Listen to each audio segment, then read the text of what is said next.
Hello mga kabunso, welcome to my YouTube channel. In the year, I made this video to greet my two admins from two different groups. A happy birthday.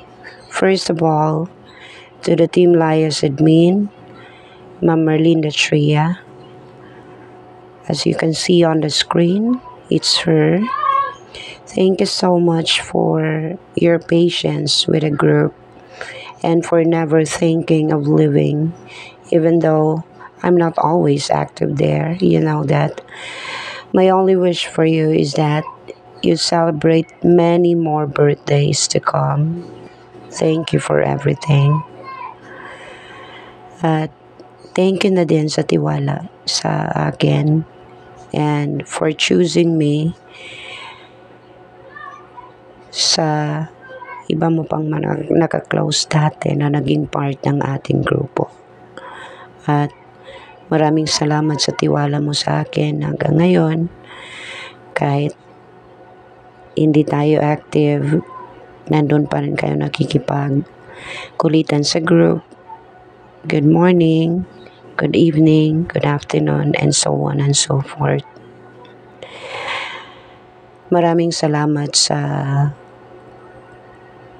pagiging pasensyosa at sa mga nagawa mo sa akin. God bless. Secondly, to the admin of Team Magnetic, Ate Rose Saraga. Ate, I already greeted you earlier and I sent you a private message, right? But I still want to greet you a happy birthday on this video. Thank you so much for the love and dedication you've shown to our group. May you live as long as you wish. Mabuhay ka hanggat gusto mo. At I know, busy ka sa iyong karera sa Facebook. Gano'n na din sa iba pa nating mga members dyan na nagre-reels, right? But then again, nagagawa mo pa rin mag-message, mag-good morning, hi, hello doon sa group natin sa Team Magnetic. Right?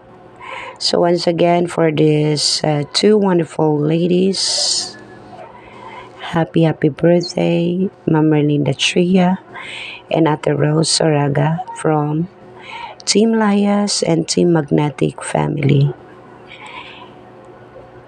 Maraming salamat po sa inyong dalawa. Guys, the reason why nag-voice over lang si Inday because hindi ko pa kayang humarap sa camera. And as of this time, namamaga pa ang mata ko dahil sa ewan. Hindi ko ma-explain. And to be honest, hindi po sa nagpaparinig po si Inday at ako po ay may pinagdadaanan po ngayon. It's family related na problem.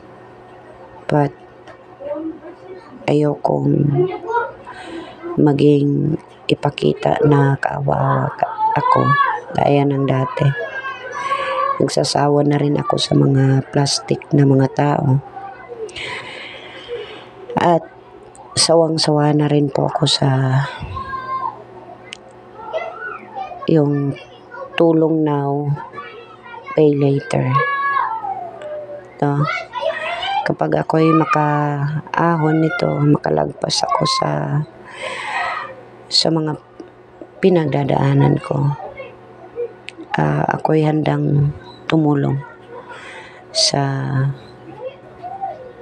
mga nangangailangan din. So, yun lang. At pasensya na po kayo. Parang dini-activate ko po ang page ko po sa Facebook because may nakapasok po na na hacker, parang na-delete ko agad yung pinost niya at saka nagawan ko ng paraan, na-lock ko. Bye for now.